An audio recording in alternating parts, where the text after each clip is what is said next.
नमस्कार दोस्तों, आज हम बात करेंगे एमएससीडी के विषय में। एमएससीडी मतलब कि moving average convergence divergence. MSCD technical indicators का ही एक रूप है। टेक्निकल एनालिसिस के लिए उपयोग में आने वाला यह एक बहुत ही प्रसिद्ध इंडिकेटर है। गेराल्ड एपेल ने यह इंडिकेटर सन 1979 में विकसित किया था। दोस्तों, जो लोग इंडिकेटर्स के विषय में थोड़ा बहुत जानते हैं या जिन्हें बाजार में लंबा अनुभव है इंडिकेटर्स का, उन सभी ट्रेडर्स के हिसाब से एमएससीडी बहुत ही लोकप्रिय और महत्वपूर्ण इंडिकेटर है। एमएससीडी हर तरह के बाजार में काम आने वाला एक महत्वपूर्ण इंडिकेटर है। चाहे आप शेयर बाजार में काम करें या फ्यूचर बाजार में, चाहे आप कमोडिटी बाजार में काम करें या फॉरेक्स बाजार में, एमएससीडी हर बाजार में बहुत ही अच्छी तरह से काम करती है। दोस्तों, एमएससीडी कम समय की अवधि के ट्रेडर के लिए और लंबे समय की अवधि के ट्रेडर के लिए एक समान रूप से बहुत ही महत्वपूर्ण है। और एमएससीडी इंडिकेटर की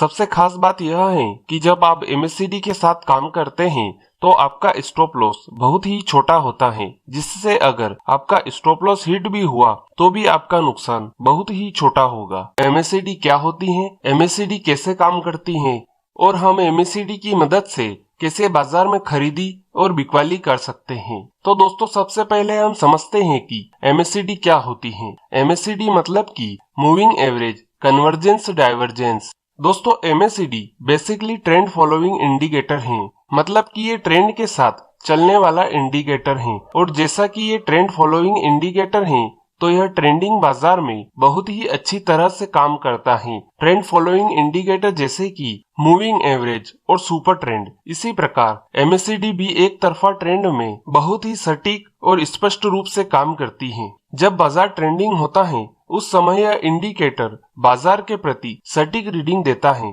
जिससे कि इसका उपयोग करना बहुत ही आसान हो जाता है। दोस्तों, एमएससीडी इंडिकेटर आपको चार्ट में कुछ इस प्रकार से दिखाई देगा, जैसा कि आप वीडियो में देख सकते हैं। दोस्तों, एमएससीडी दो अलग अलग ईएमए के कॉम्बिनेशन से मिलकर बनता है। ईएमए मतलब कि एक्सपोनेंशियल मूविंग एवरेज, यह एक तरह का मूविंग एवरेज ही होता है। एमएससीडी में 4 मुख्य पॉइंट होते हैं जिनके विषय में हमें जानकारी होना बहुत जरूरी है। पहला, एमएससीडी लाइन, जिसे हम हरे रंग से इंडिकेट करते हैं, इसे फास्ट लाइन भी कहते हैं। दूसरा है सिग्नल लाइन, जिसे हम लाल रंग से इंडिकेट करते हैं, इसे स्लो लाइन भी कहते हैं। तीसरा है जीरो लाइन, इस जीरो लाइन को बेस लाइन और सेंटर लाइन भी कहते हैं। और चौथा है एमएससीडी हिस्टोग्राम। जीरो लाइन के ऊपर नीचे जो आपको बार्स दिख रहे हैं, इन बार्स को एमएससीडी हिस्टोग्राम कहते हैं। कुछ चार्टिंग सॉफ्टवेयर्स में आपको हिस्टोग्राम्स के बार लाल और हरे रंग के दिखाई दे सकते हैं, लेकिन इनके रंग से हमें कोई फर्क नहीं पड़ता है। हमें केवल इनका उपयोग क्या है यह पता होना चाहिए। अब हम एमएससीडी की इन लाइनों के ईएमए कैलकुलेशन को समझ लेते हैं। सबसे पहले हम देखते हैं एमएससीडी लाइन के कैलकुलेशन को। एमएससीडी लाइन दो अलग अलग ईएमए का डिफरेंस है, जिसमें मुख्य रूप से 12 दिनों का ईएमए और 26 दिनों का ईएमए कैलकुलेट किया जाता है। सिग्नल लाइन, इसमें 9 दिनों की एमएससीडी लाइन की ईएमए होती है। और हिस्टोग्राम, दोस्तों हिस्टोग्राम एमएससीडी लाइन और सिग्नल लाइन के बीच के डिफरेंस को इंडिकेट करता है। दोस्तों, एमएससीडी इंडिकेटर के लिए उपयोग में आने वाली डिफॉल्ट सेटिंग 12, 26 और 9 है, और यही सेटिंग सबसे बेस्ट भी मानी जाती है। ट्रेडर अपने अनुभव के हिसाब से इसमें फेरबदल भी कर सकता है, लेकिन जो पुराने और अनुभवी ट्रेडर हैं उनके हिसाब से एमएससीडी के लिए यही सेटिंग सबसे बेस्ट मानी जाती है। तो चलिए दोस्तों, अब हम समझते हैं कि एमएससीडी कैसे काम करती हैं। दोस्तों, एमएससीडी कैसे काम करती हैं इसे हम बिल्कुल बेसिक लेवल से सीखेंगे, क्योंकि जो ट्रेडर्स एमएससीडी के विषय में पहली बार सुन रहे हैं उन्हें भी यह अच्छी तरह से समझ में आ सके। अब मैं आपको जो भी बताऊंगा उसे पूरे ध्यान से सुने और समझे। दोस्तों, एमएससीडी में मुख्य 2 लाइनें होती हैं, एमएससीडी लाइन और सिग्नल लाइन। ये दोनों लाइनें जीरो लाइन के ऊपर नीचे घूमते हुए बाजार में खरीदी और बिकवाली के संकेत देती हैं। और जब भी एमएससीडी लाइन और सिग्नल लाइन एक दूसरे को क्रॉसओवर करती हैं, तब हमें बाजार में खरीदी और बिकवाली करने का संकेत मिलता है। एमएससीडी इंडिकेटर में 2 प्रकार के क्रॉसओवर होते हैं। पहला है पॉजिटिव क्रॉसओवर, यानी कि बुलिश क्रॉसओवर, और दूसरा है नेगेटिव क्रॉसओवर, यानी कि बेयरिश क्रॉसओवर। जब एमएससीडी लाइन सिग्नल लाइन को नीचे से ऊपर की ओर क्रॉसओवर करती हैं तो हमें खरीदी करने का संकेत मिलता है। इसे हम पॉजिटिव क्रॉसओवर कहते हैं। और जब तक MACD लाइन सिग्नल लाइन के ऊपर की दिशा में होती है तब तक बाजार बुलिश ट्रेंड में होता है। और जब MACD लाइन सिग्नल लाइन को ऊपर से नीचे की ओर क्रॉसओवर करती है तो हमें बिकवाली करने का संकेत मिलता है। इसे हम नेगेटिव क्रॉसओवर कहते हैं। और जब तक MACD लाइन सिग्नल लाइन के नीचे की दिशा में होती है तब तक बाजार बेरिश ट्रेंड में होता है।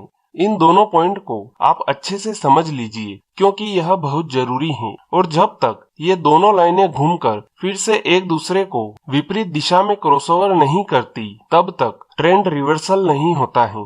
दोस्तों, पॉजिटिव क्रॉसओवर और नेगेटिव क्रॉसओवर के साथ जीरो लाइन का विशेष महत्व होता है। जब भी पॉजिटिव क्रॉसओवर जीरो लाइन के ऊपर हो या पॉजिटिव क्रॉसओवर जीरो लाइन के नीचे होने के बाद दोनों लाइन जीरो लाइन के ऊपर निकल जाए तो यहाँ हमें मजबूत तेजी का संकेत मिलता है। और जब भी नेगेटिव क्रॉसओवर जीरो लाइन के नीचे हो या नेगेटिव क्रॉसओवर जीरो लाइन के ऊपर होने के बाद दोनों लाइन जीरो लाइन के नीचे निकल जाए तो यहाँ हमें मजबूत मंदी का संकेत मिलता है। दोस्तों, यहाँ पर जीरो लाइन और क्रॉसओवर के विषय में एक और बात है जो आपको समझना बहुत ही महत्वपूर्ण है। इसे आप ध्यान से समझें। दोस्तों, जब भी पॉजिटिव क्रॉसओवर जीरो लाइन के नीचे होता है उस समय तेजी का ट्रेंड ज्यादा मजबूत नहीं होता है जब तक कि ये दोनों लाइन जीरो लाइन के ऊपर नहीं निकल जाती हैं। अगर दोनों लाइन जीरो लाइन के ऊपर निकल जाए तो तेजी का ट्रेंड मजबूत हो जाता है। और अगर दोनों लाइन पॉजिटिव क्रॉसओवर के बाद जीरो लाइन के ऊपर नहीं निकली तो हमें व्हिप्सों का सामना करना पड़ सकता है। इसी प्रकार अगर नेगेटिव क्रॉसओवर जीरो लाइन के ऊपर होता है उस समय मंदी का ट्रेंड ज्यादा मजबूत नहीं होता है जब तक कि ये दोनों लाइन जीरो लाइन के नीचे नहीं चली जाती। अगर दोनों लाइन जीरो लाइन के नीचे चली जाए तो मंदी का ट्रेंड मजबूत हो जाता है। और अगर दोनों लाइन नेगेटिव क्रॉसओवर के बाद जीरो लाइन के नीचे नहीं निकली तो हमें व्हिप्सों का सामना करना पड़ सकता है। दोस्तों, व्हिप्सों के विषय में मैं आपको पहले ही बता चुका हूँ। अगर आपने अभी तक व्हिप्सों का वीडियो नहीं देखा है तो आप इस वीडियो की डिस्क्रिप्शन में जाकर यह वीडियो देख सकते हैं। तो इस प्रकार के व्हिप्सों से हम कैसे बच सकते हैं इसे हम आगे चलकर इसी वीडियो में समझेंगे। दोस्तों, इसके बाद हम बात करते हैं MACD डबल टॉप और MACD डबल बॉटम की। दोस्तों, इसमें आप ध्यान दें, यहाँ पर हम MACD इंडिकेटर के डबल टॉप और डबल बॉटम की बात कर रहे हैं, ना कि प्राइस के डबल टॉप या डबल बॉटम की। इसलिए यहाँ डबल टॉप और डबल बॉटम MACD इंडिकेटर में बनेगा, ना कि प्राइस में। तो आप इसको लेकर कंफ्यूज ना हो। यहाँ पर हम इंडिकेटर की बात कर रहे हैं, ना कि प्राइस की। तो हम चार्ट में देखते हैं कि MACD जीरो लाइन के ऊपर जाकर डबल टॉप बनाती है तब बाजार में ट्रेंड रिवर्सल की संभावना बहुत ही मजबूत होती है। मतलब कि बाजार में मजबूत और जोरदार मंदी की संभावना है। इसी प्रकार हम चार्ट में देखते हैं कि MACD जीरो लाइन के नीचे जाकर डबल बॉटम बनाती है तब बाजार में ट्रेंड रिवर्सल की संभावना बहुत ही मजबूत होती है। मतलब कि बाजार में मजबूत और जोरदार तेजी की संभावना है। दोस्तों, अब हम बात कर लेते हैं MACD हिस्टोग्राम की। MACD के बीच में वॉल्यूम के जैसा कुछ नजर आ रहा है, इसे MACD हिस्टोग्राम कहते हैं। दोस्तों, हिस्टोग्राम ट्रेंड और मोमेंटम में पॉजिटिव डाइवर्जन और नेगेटिव डाइवर्जन को दिखाता है जो कि ट्रेंड में मजबूती और कमजोरी को दर्शाता है। यह वॉल्यूम की तरह ही काम करता है, ट्रेंड और मोमेंटम के विपरीत बदलाव को दर्शाता है। दोस्तों, वीडियो को आगे बढ़ाएं उससे पहले मैं आपको यह बता दूं कि अगर आपने अभी तक डाइवर्जन का वीडियो नहीं देखा है तो आप इस वीडियो को देख लें, क्योंकि अब हम हिस्टोग्राम डाइवर्जेंस की बात करने वाले हैं। डाइवर्जेंस के वीडियो की लिंक मैंने वीडियो की डिस्क्रिप्शन में डाल रखी है, आप वहां जाकर देख सकते हैं। पहले हम देखते हैं हिस्टोग्राम पॉजिटिव डाइवर्जन को। हम देखते हैं कि चार्ट में प्राइस नीचे जा रहा है, MACD नीचे जा रही है, लेकिन हिस्टोग्राम ऊपर जाने लगता है। इसे हिस्टोग्राम पॉजिटिव डाइवर्जेंस कहते हैं। इसके बाद बाजार में तेजी आती है। इसके विपरीत हम देखते हैं कि चार्ट में प्राइस ऊपर जा रहा है, MACD ऊपर जा रही है, लेकिन हिस्टोग्राम नीचे जाने लगता है, तो इसे हिस्टोग्राम नेगेटिव डाइवर्जेंस कहते हैं। इसके बाद बाजार में मंदी आती है। तो दोस्तों, यह तो था हिस्टोग्राम डाइवर्जेंस। अब हम देखते हैं MACD डाइवर्जेंस को। दोस्तों MACD डाइवर्जेंस भी दो प्रकार का होता है, पॉजिटिव डाइवर्जेंस मतलब कि बुलिश डाइवर्जेंस और नेगेटिव डाइवर्जेंस यानी कि बेरिश डाइवर्जेंस। पहले हम देखते हैं पॉजिटिव डाइवर्जेंस को। हम चार्ट में देखते हैं कि प्राइस नीचे जा रहा है और MACD नीचे जाते जाते ऊपर की दिशा में जाने लगती है, मतलब कि MACD इंडिकेटर में पॉजिटिव डाइवर्जेंस हो रहा है। उस समय अगर चार्ट में कोई बुलिश कैंडल स्टिक पैटर्न बने तो इसका मतलब है कि बाजार में अब तेजी की संभावना है। अब हम देखते हैं नेगेटिव डाइवर्जेंस को। हम चार्ट में देखते हैं कि प्राइस ऊपर जा रहा है और MACD ऊपर जाते जाते नीचे की ओर जाने लगे, मतलब कि MACD इंडिकेटर में नेगेटिव डाइवर्जेंस हो रहा है। उस समय अगर चार्ट में कोई बेयरिश कैंडल स्टिक पैटर्न बने तो इसका मतलब है कि बाजार में मंदी की संभावना है। दोस्तों अगर आप मेरे चैनल पर नए हैं और आप कैंडल स्टिक पैटर्न के विषय में नहीं जानते हैं तो मैं आपको बता दूं कि सभी बुलिश और बेयरिश कैंडल स्टिक पैटर्न के विषय में मैं पहले ही बता चुका हूँ। मैंने इसकी पूरी प्लेलिस्ट वीडियो की डिस्क्रिप्शन में डाल रखी है। आप वीडियो की डिस्क्रिप्शन में जाकर पूरी प्लेलिस्ट देख सकते हैं। तो दोस्तों यह थे MACD इंडिकेटर के दो मुख्य काम करने के तरीके, क्रॉसओवर और डाइवर्जेंस। और अगर आप MACD में विहिप्सों की संभावना से बचना चाहते हैं तो आप कुछ नियमों के हिसाब से ही ट्रेड करें। पहला नियम कि जो पॉजिटिव क्रॉसओवर जीरो लाइन के ऊपर हो उसमें खरीदी करें और जो नेगेटिव क्रॉसओवर जीरो लाइन के नीचे हो उसमें ही बिकवाली करे। अगर कोई पॉजिटिव क्रॉसओवर जीरो लाइन के नीचे हो रहा है या कोई नेगेटिव क्रॉसओवर जीरो लाइन के ऊपर हो रहा है तो आप उसे छोड़ दीजिए। हो सकता है कभी कभार आपके हाथ से अच्छे ट्रेड छूट जाएंगे, लेकिन आप विहिप्सों की संभावना से बच जाएंगे। दूसरा नियम, अगर आप फिर भी इन ट्रेड को लेना चाहते हैं तो कुछ बातों का ध्यान रखें। जब पॉजिटिव क्रॉसओवर जीरो लाइन के नीचे हो उसके बाद MACD लाइन और सिग्नल लाइन जब जीरो लाइन के ऊपर आ जाए तो आपको खरीदी करना है। इसी प्रकार जब नेगेटिव क्रॉसओवर जीरो लाइन के ऊपर हो उसके बाद MACD लाइन और सिग्नल लाइन जब जीरो लाइन के नीचे आ जाए तो आपको बिकवाली करना है। तो दोस्तों अब आपको समझ में आ ही गया होगा कि MACD कैसे काम करती है।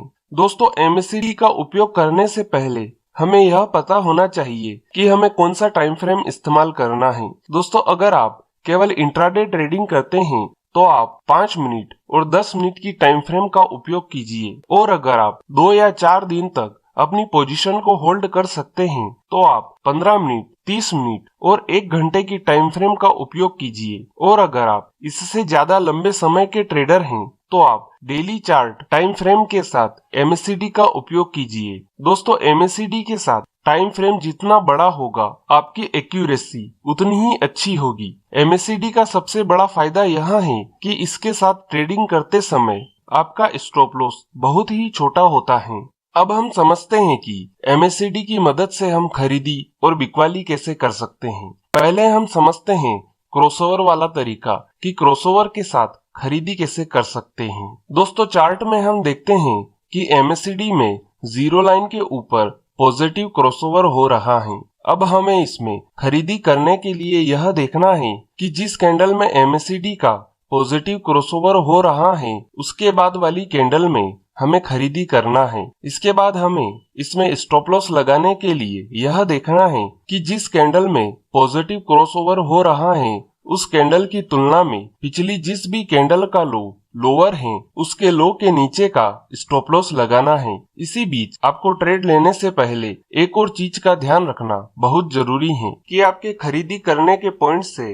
स्टॉप लॉस लगाने के बीच का जो डिफरेंस है वो आपके लिए रिस्क रिवार्ड रेशियो के 2% के नियम के अनुसार ही होना चाहिए, तभी आपको ट्रेड लेना है। अगर ट्रेड 2% के नियम के अनुसार नहीं है तो आपको यह ट्रेड नहीं लेना है। और अगर चार्ट में पॉजिटिव क्रॉसओवर जीरो लाइन के नीचे हो रहा है तो इसमें हमें खरीदी करने के लिए यह देखना है कि पॉजिटिव क्रॉसओवर के बाद दोनों लाइन जब जीरो लाइन के ऊपर चली जाए तो हमें बाजार में खरीदी करना है। इससे हम विहिप्सों की संभावना से बच सकते हैं। अब हमें यह देखना है कि जिस कैंडल में दोनों लाइन जीरो लाइन के ऊपर जा रही है उसके बाद वाली कैंडल में हमें खरीदी करना है। और स्टॉप लॉस लगाने के लिए हमें यह देखना है कि जिस कैंडल में दोनों लाइन जीरो लाइन के ऊपर जा रही हैं, उसी कैंडल के लो के नीचे का स्टॉप लॉस लगाना है। इसमें भी आपको रिस्क रिवार्ड रेशो के 2% के नियम का ध्यान रखना है। मतलब कि खरीदी करने के पॉइंट से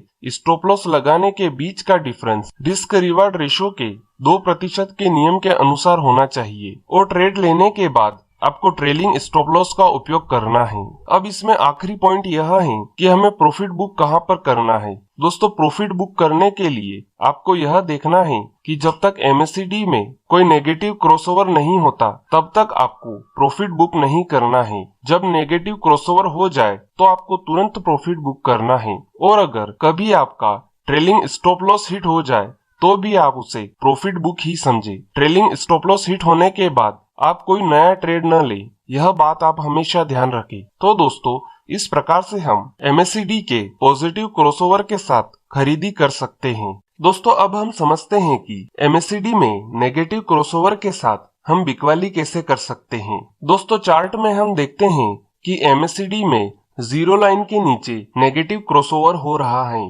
अब हमें इसमें बिकवाली करने के लिए यह देखना है कि जिस कैंडल में एमएससीडी का नेगेटिव क्रॉसओवर हो रहा है, उसके बाद वाली कैंडल में हमें बिकवाली करना है। इसके बाद हमें इसमें स्टॉप लॉस लगाने के लिए यह देखना है कि जिस कैंडल में नेगेटिव क्रॉसओवर हो रहा है, उस कैंडल की तुलना में पिछली जिस भी कैंडल का हाई हायर है, उसके हाई के ऊपर का स्टॉप लॉस लगाना है। इसी बीच आपको ट्रेड लेने से पहले एक और चीज का ध्यान रखना बहुत जरूरी है कि आपके बिकवाली करने के पॉइंट से स्टॉप लॉस लगाने के बीच का जो डिफरेंस है, वो आपके लिए रिस्क रिवार्ड रेशो के 2% के नियम के अनुसार ही होना चाहिए। तभी आपको ट्रेड लेना है। अगर ट्रेड 2% के नियम के अनुसार नहीं है तो आपको यह ट्रेड नहीं लेना है। और अगर चार्ट में नेगेटिव क्रॉसओवर जीरो लाइन के ऊपर हो रहा है तो हमें इसमें बिकवाली करने के लिए यह देखना है कि नेगेटिव क्रॉसओवर के बाद दोनों लाइन जब जीरो लाइन के नीचे चली जाए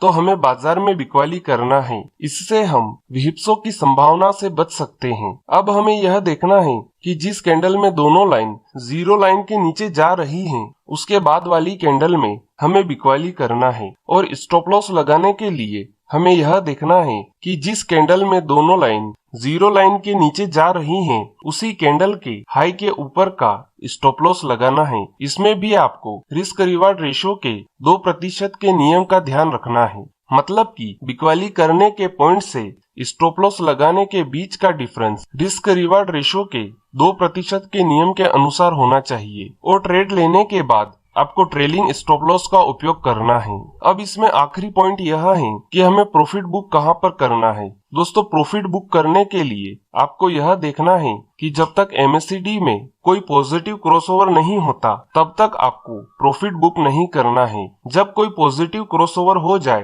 तो आपको तुरंत प्रॉफिट बुक करना है। और अगर कभी आपका ट्रेलिंग स्टॉप लॉस हिट हो जाए तो भी आप उसे प्रॉफिट बुक ही समझे। ट्रेलिंग स्टॉप लॉस हिट होने के बाद आप कोई नया ट्रेड न ले, यह बात आप हमेशा ध्यान रखें। तो दोस्तों, इस प्रकार से हम एमएससीडी में नेगेटिव क्रॉसओवर के साथ बिकवाली कर सकते हैं। तो दोस्तों, यह थे एमएससीडी क्रॉसओवर के साथ खरीदी और बिकवाली करने के दोनों तरीके। अब हम समझते हैं कि एमएससीडी में डाइवर्जेंस के साथ हम खरीदी और बिकवाली कैसे कर सकते हैं। पहले हम समझते हैं पॉजिटिव डाइवर्जेंस को। दोस्तों, चार्ट में हम देखते हैं कि एमएससीडी में पॉजिटिव डाइवर्जेंस हो रहा है, मतलब कि बुलिश डाइवर्जेंस। अब हमें इसमें खरीदी करने के लिए यह देखना है कि पॉजिटिव डाइवर्जेंस के साथ जब कोई बुलिश कैंडल स्टिक पैटर्न बन जाए तो उसके बाद वाली कैंडल में हमें तुरंत खरीदी करना है। डाइवर्जेंस के केस में हमें कैंडल स्टिक पैटर्न की कंफर्मेशन लेने की कोई जरूरत नहीं है, क्योंकि यहाँ पर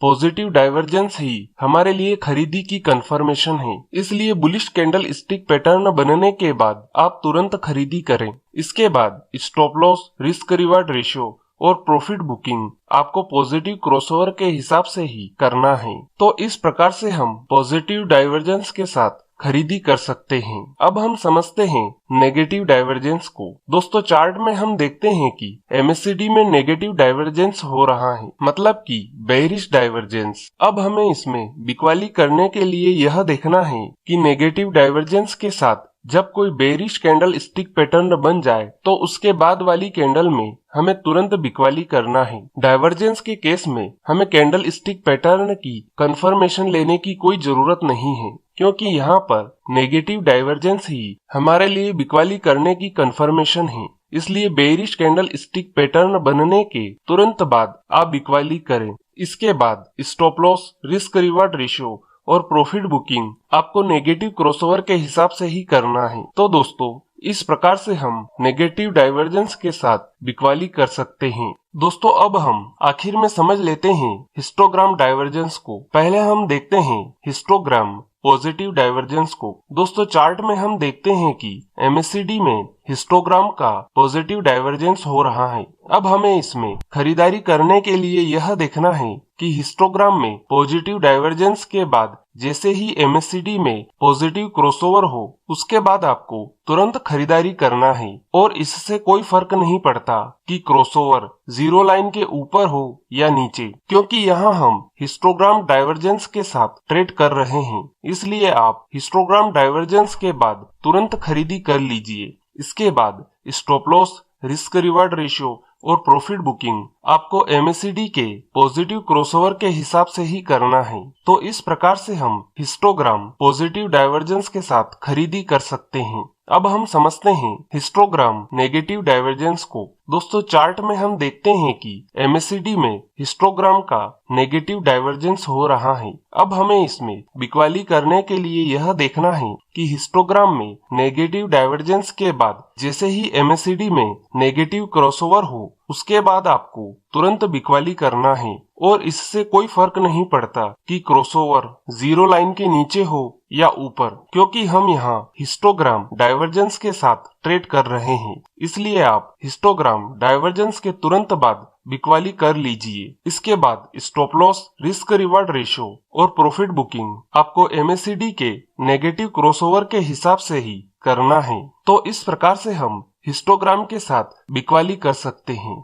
दोस्तों, अगर आप मुझसे पूछो कि एमएससीडी क्रॉसओवर और एमएससीडी डाइवर्जेंस इन दोनों में से कौन सा तरीका बेस्ट है ट्रेड करने के लिए, तो मैं आपसे कहूंगा कि वैसे तो दोनों ही तरीके अच्छे हैं, लेकिन अगर कोई एक चुनना हो तो मेरे हिसाब से एमएससीडी डाइवर्जेंस का तरीका सबसे बेस्ट है, क्योंकि इसकी एक्यूरेसी एमएससीडी क्रॉसओवर से बहुत ज्यादा अच्छी है। और डाइवर्जेंस के साथ ट्रेड करने का सबसे बड़ा फायदा यह है कि अच्छी एक्यूरेसी के साथ इसमें बहुत लंबा प्रॉफिट होता है। हालांकि ये बात अलग है कि डाइवर्जेंस के ट्रेड हमें बहुत कम मिलते हैं बाजार में, लेकिन जब भी मिलते हैं तो बहुत अच्छा मुनाफा कमाने का मौका देते हैं। इसलिए डाइवर्जेंस ही बेस्ट है मेरे हिसाब से। और आखिर में मैं आपको यह बता दूं कि जिस प्रकार से हम एमएससीडी के पॉजिटिव क्रॉसओवर और नेगेटिव क्रॉसओवर में खरीदी और बिकवाली करते हैं, बिल्कुल उसी प्रकार से हमें एमएससीडी के डबल बॉटम और डबल टॉप के साथ खरीदी और बिकवाली करना है। यह डबल बॉटम और डबल टॉप डाइवर्जेंस की ही तरह मजबूत तेजी और मंदी के संकेत देते हैं। इसमें आप एक बात का ध्यान रखिए कि अगर आप चार्ट में डबल बॉटम देख रहे हैं तो यह डबल बॉटम अधिकतर जीरो लाइन के नीचे ही बनते हैं। और जब डबल बॉटम के बाद जैसे ही एमएससीडी का पॉजिटिव क्रॉसओवर हो तो आप तुरंत खरीदी कर लीजिए जीरो लाइन के नीचे ही, क्योंकि अब बाजार में बहुत ही जोरदार तेजी की संभावना है। इसी प्रकार अगर आप चार्ट में डबल टॉप देख रहे हैं तो यह डबल टॉप अधिकतर जीरो लाइन के ऊपर ही बनते हैं। और जब डबल टॉप के बाद जैसे ही एमएससीडी का नेगेटिव क्रॉसओवर हो तो आप तुरंत बिकवाली कीजिए जीरो लाइन के ऊपर ही, क्योंकि अब बाजार में बहुत ही जोरदार मंदी की संभावना है। तो चलिए दोस्तों, अब हम चार्ट में एमएससीडी को समझ लेते हैं। सबसे पहले आप अपने चार्टिंग सॉफ्टवेयर में चार्ट को खोल लीजिए। फिर आप इंडिकेटर्स में जाकर एमएससीडी को चार्ट में लगा लीजिए। एमएससीडी चार्ट में आपको कुछ इस प्रकार से दिखाई देगी, जैसा कि आप वीडियो में देख सकते हैं। अब आप एमएससीडी इंडिकेटर के ऊपर डबल क्लिक कीजिए, जिससे कि आपके सामने एमएससीडी की डिफॉल्ट सेटिंग आपके सामने आ जाएगी। अब आप चाहे तो इसे बदल भी सकते हैं, लेकिन मुझे यही सेटिंग पसंद है तो मैं इसे ऐसा ही रहने देता हूँ, क्योंकि यही सबसे बेस्ट मानी जाती है। अब मुझे अपना टाइम फ्रेम सिलेक्ट करना है, तो मुझे पसंद है 15 मिनट के साथ एमएससीडी का उपयोग करना। तो मैं 15 मिनट का टाइम फ्रेम सिलेक्ट कर लेता हूँ। आप भी अपने हिसाब से कोई भी टाइम फ्रेम सिलेक्ट कर सकते हैं जो हम पहले समझ चुके हैं उनमें से। तो चलिए दोस्तों, पहले हम MACD में पॉजिटिव क्रॉसओवर को समझ लेते हैं। जैसा कि आप चार्ट में देख सकते हैं, MACD में जीरो लाइन के ऊपर पॉजिटिव क्रॉसओवर हो रहा है। तो अब हमें खरीदी करने के लिए यह देखना है कि जिस कैंडल में पॉजिटिव क्रॉसओवर हो रहा है उसके बाद वाली कैंडल में हमें खरीदी करना है। तो हमें इस कैंडल के अंदर खरीदी करना है। खरीदी करने के बाद हमें स्टॉप लॉस लगाने के लिए यह देखना है कि जिस कैंडल में MACD का पॉजिटिव क्रॉसओवर हो रहा है उस कैंडल की तुलना में पिछली जिस भी कैंडल का लो लोअर है उसके लो के नीचे का स्टॉप लॉस लगाना है। तो यहाँ पर इस कैंडल का लो लोअर है तो हमें इस कैंडल के लो के नीचे का स्टॉप लॉस लगाना है। इसके बाद प्रॉफिट बुकिंग के लिए हमें यह देखना है कि जब MACD में नेगेटिव क्रॉसओवर हो जाए तो हमें तुरंत प्रॉफिट बुक करना है। तो आप देखिए कि इस जगह पर MACD का नेगेटिव क्रॉसओवर हो रहा है तो हमें इस कैंडल में प्रॉफिट बुकिंग करना है। तो इस प्रकार से हम पॉजिटिव क्रॉसओवर के साथ खरीदी कर सकते हैं। तो चलिए दोस्तों, अब हम देखते हैं कि नेगेटिव क्रॉसओवर के साथ हम कैसे बिकवाली कर सकते हैं। जैसा कि आप चार्ट में देख सकते हैं, MACD में जीरो लाइन के नीचे नेगेटिव क्रॉसओवर हो रहा है। तो अब हमें इसमें बिकवाली करने के लिए यह देखना है कि जिस कैंडल में MACD का नेगेटिव क्रॉसओवर हो रहा है उसके बाद वाली कैंडल में हमें बिकवाली करना है। तो हमें इस कैंडल में बिकवाली करना है और बिकवाली करने के तुरंत बाद हमें स्टॉप लॉस लगाने के लिए यह देखना है कि जिस कैंडल में MACD का नेगेटिव क्रॉसओवर हो रहा है उस कैंडल के हाई की तुलना में पिछली जिस भी कैंडल का हाई हायर है उसके हाई के ऊपर का हमें स्टॉप लॉस लगाना है। तो यहाँ पर पिछली ही कैंडल का हाई हायर है तो हमें इसके ऊपर का स्टॉप लॉस लगाना है। इसके बाद हमें प्रॉफिट बुकिंग के लिए यह देखना है कि जब MACD में पॉजिटिव क्रॉसओवर हो जाए तो हमें तुरंत प्रॉफिट बुक करना है। तो दोस्तों, यहाँ पर इस कैंडल के अंदर MACD का पॉजिटिव क्रॉसओवर हो रहा है तो यहाँ पर हमें इस कैंडल के अंदर प्रॉफिट बुकिंग करनी है। तो दोस्तों, इस प्रकार से हम MACD के पॉजिटिव क्रॉसओवर और नेगेटिव क्रॉसओवर के साथ खरीदी और बिकवाली कर सकते हैं। और आपको इसी प्रकार से MACD डाइवर्जेंस, MACD हिस्टोग्राम और MACD डबल टॉप और डबल बॉटम के साथ खरीदी और बिकवाली करना है। दोस्तों, हो सकता है आपको MACD का ये वीडियो एक बार में समझ में नहीं आया होगा, तो आप चिंता मत कीजिए। MACD इंडिकेटर को समझने में आपको थोड़ी सी दिक्कत हो सकती है क्योंकि यह इंडिकेटर थोड़ा सा मुश्किल है, लेकिन अगर आप इस वीडियो को 2-4 बार देख लेंगे तो आपको यह इंडिकेटर आसानी से समझ में आ जाएगा। तो दोस्तों, यह थी MACD इंडिकेटर के विषय में संपूर्ण जानकारी। उम्मीद है आपको यह जानकारी पसंद आई होगी। अगर MACD से जुड़ा कोई भी सवाल आपके दिमाग में है तो आप कमेंट बॉक्स में जाकर पूछ सकते हैं। आज के लिए इतना ही, फिर मिलेंगे। Good bye.